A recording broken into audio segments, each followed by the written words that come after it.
journey along the Duddon Valley continues with this lovely approach to the rural station of Kirkby-in-Furness. I'm on board Northern Rail 156479, and you can see the approach. It's almost at right angles. It's a 90-degree turn as we enter the station. The hamlet of Kirkby lies on the shore of the Duddon estuary with fine views across the mountains of the Lake District, and looking out the right hand side of the train, which is just about to enter the station, you get this lovely view across the Duddon estuary towards Millom in the distance. And we're also just about opposite to Green Road Station, which I featured in my last video.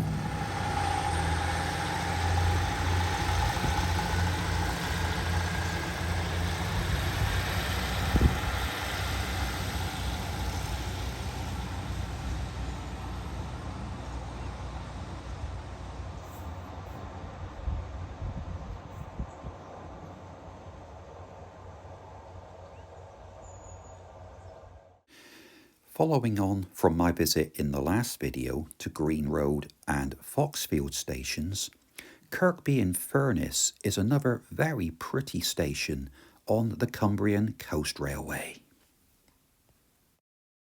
It was originally opened as Kirkby in 1846 by the Furness Railway, but the station was renamed Kirkby-in-Furness in 1928, by which time ownership of the line had passed to the London, Midland and Scottish Railway. As was the case at Green Road, this station is also a request stop. Platform 2, which is the northbound platform, still has its original stone waiting shelter, while on Platform 1, which is the southbound platform, there's a bus stop type shelter. This is the view from the Barrel Crossing, looking towards Askam and looking towards Foxfield. This is a photograph of the footbridge that was installed in 1956. For over 100 years, the railway authorities considered that crossing from one platform to the other in all weathers over the rails at ground level was acceptable. It took the death of a local young woman on a dark, blustery night in 1952 for them to eventually consider taking action. Given the location of the station close to the Duddon estuary, high tides are an ongoing problem. This photograph from February 1990 was taken after a diesel passenger train became derailed due to tidal flooding, lifting a wooden sleeper. Meanwhile, this photograph was taken after the high tides of 2014. These photographs show some of the original wooden station buildings that were erected after the station opened. The photographs were probably taken around the 1850s, 1860s. The station originally had a goods yard and a shed. There was also a water tower, a signal box, and the longest station seat in the country, which was previously on the northbound platform. Sadly, all these things are now gone. While exploring the coastline around the back of Platform 2, I did come across these traces of brickwork, which were from the base of the original signal box, which was adjacent to the shelter, the waiting shelter, on Platform 2. This would have been the site of the former goods yard at the station, and if you look closely between the shrubbery, you can see evidence of derelict and overgrown loading bays and ramps. Looking towards the north of the station, there would have been a line diverging to a nearby slate quarry. This photograph from 1911 shows that the needs of travellers back in those days were well catered for. To the far left of the picture is the Railway Inn. To the centre is the tea rooms. And financial needs were catered for by the district bank, which is on the right. Nowadays, local residents, as well as travellers, can be assured of a warm welcome at the Ship Inn, which is over 350 years old. Just outside the station is Pam's Cafe, which serves a wide range of fresh food on demand, along with wonderful cream teas. It's open Sundays, Mondays, and Tuesdays. Well, it's been another lovely station in a beautiful location with a very warm and welcoming local community surrounding it. It's time to hop on board the train to my final destination in this video, which is at Askam.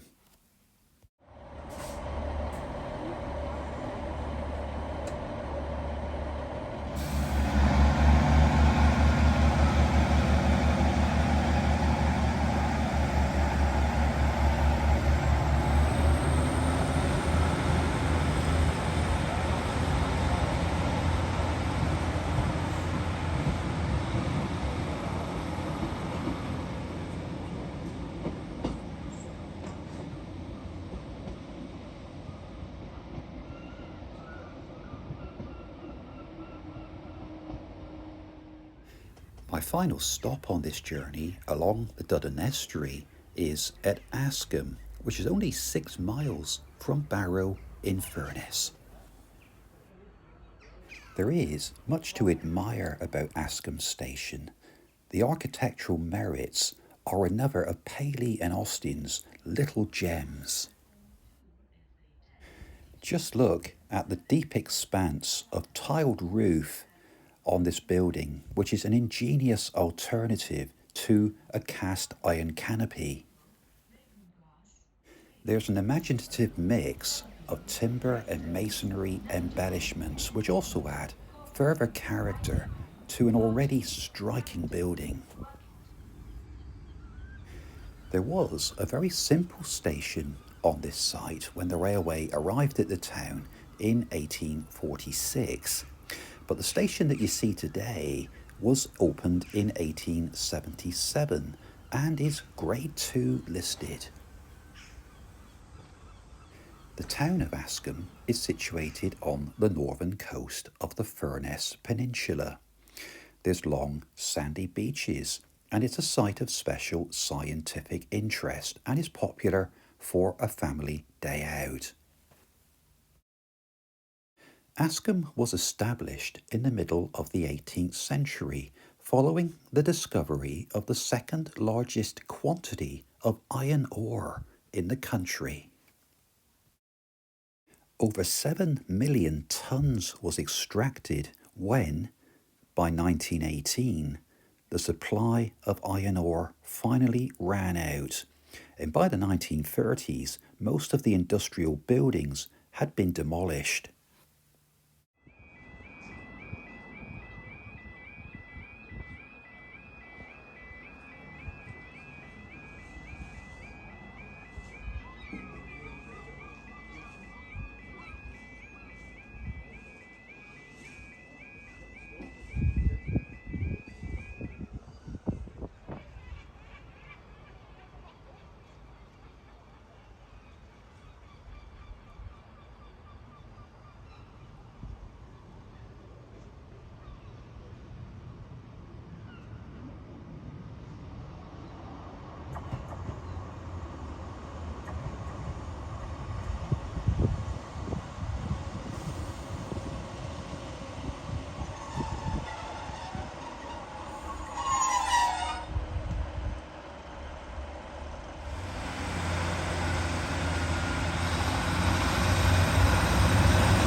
Next to the station is this level crossing, which has manually controlled barriers, and it is operated by the signaller in the adjacent signal box.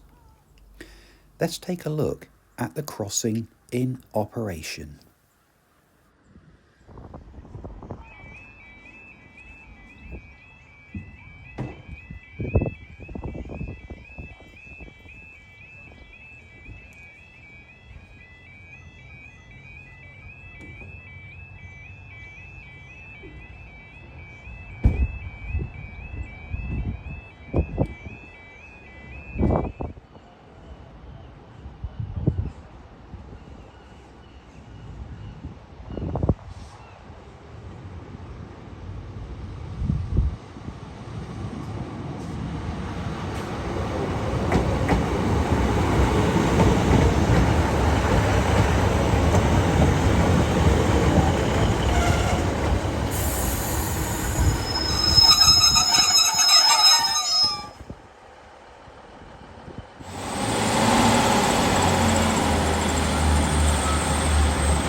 Today, only a short part of the original platform is used by the Class 156 Super Sprinters, which operate along the Cumbrian Coast Railway. Back when the station first opened, a local newspaper article said that the trains are sometimes so long that it's with great difficulty that travellers alight. This photograph shows some of the station staff that were employed at Askam shortly after the new chalet-style station was opened in 1877. You can see on the left-hand side of this photo the original locomotive sheds. Back in the day, Askam was a very busy station, and there were dozens of smaller branch lines to practically every mine, furnace and factory in the area, and the last of these lines remained operational until 1968. Across the road from the station, I found this cast iron drinking fountain that was erected to commemorate Queen Victoria's Diamond Jubilee in 1897. Just a short walk from the station was this beautiful railway inn, which I was very sad to find had closed its doors during the COVID pandemic due to lack of custom. Let's hope a new owner can be found in the future. Well, I've come to the end of my visit to Askam Station, and indeed my visit to the Duddon Valley. It is interesting that back in the 19th century, there were proposals to build a bridge across the Duddon estuary linking Askam directly with Milham, and the materials were stockpiled on the banks of the Duddon, but the railway company drew back from the expense of actually constructing the viaduct. We are left with a fairly long detour, which is almost shaped like a croquet hoop as the train weaves its way around the Duddon estuary, taking in the stations that I've featured in this video and my previous video from Askam, Kirkby-in-Furness, Foxfield and Green Road before arriving at Milham.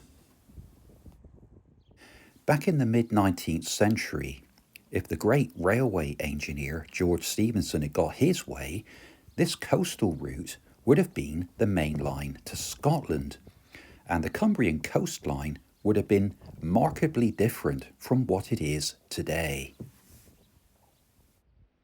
Apart from rolling stock, Modernisation has largely eluded the Cumbrian Coast Railway, with much of its infrastructure harking back to an earlier, less technological era of railway operations.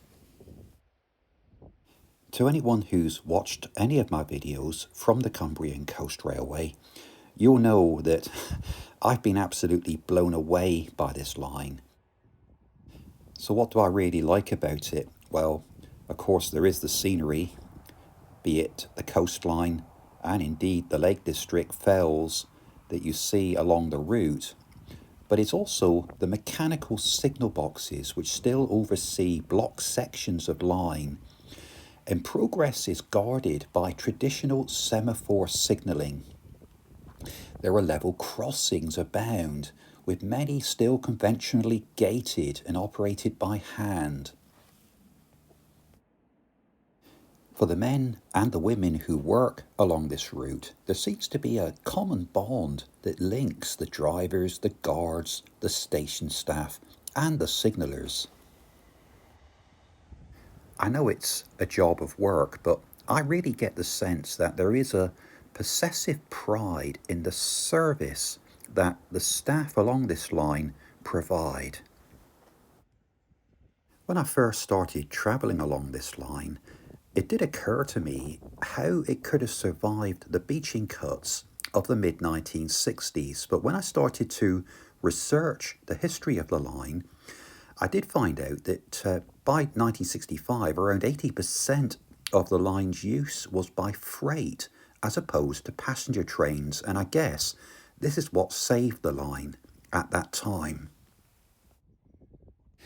The days of industrialisation may now have gone, but the line remains a lifeline to the communities that it serves throughout what is largely a forgotten corner of Cumbria. Thank you for joining me on this railway journey along the Duddon Estuary. And if you like what you see, you will find many more videos from the Cumbrian Coast Railway on my YouTube channel, Stephen Bennett's Railway Adventures. Thanks for watching, and join me for another railway journey very soon. Bye-bye.